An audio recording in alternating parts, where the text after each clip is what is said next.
It had been a cold, gray morning when I first saw the snow rolling in from the mountains. Not just a dusting, a full-blown blizzard was barreling down our valley. I called the HOA office, leaving a polite but urgent warning. A storm of historic proportions is coming. Delay your neighborhood inspections and convoys until it passes. The line went dead, typical. By noon, the first heavy flakes had started to fall, quickly turning roads into sheets of ice and snow. Visibility dropped to near zero. The wind howled like a freight train across the empty streets.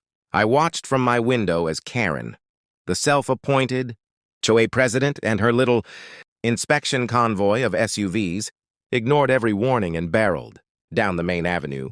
They had those fluorescent orange vests, walkie-talkies and clipboards that screamed authority, but not common sense. By 3 p.m., the storm hit full force. Snow piled in drifts taller than my mailbox. The wind cut like knives. I lost sight of the convoy entirely. A nervous neighbor called in. The HOA vehicles hadn't been seen in over an hour. Hours later, the sheriff and rescue units arrived to check the roads. GPS pings from the SUVs had gone cold.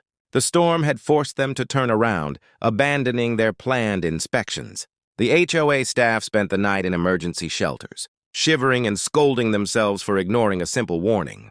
By morning, the storm had passed, leaving the streets buried under 3 feet of snow.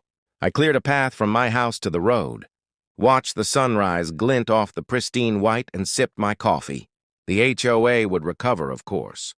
But this time, they'd remember the one neighbor who actually took winter warnings seriously. Sometimes the best way to deal with HOA Karen isn't confrontation or lawsuits. It's predicting a blizzard and letting nature do the talking.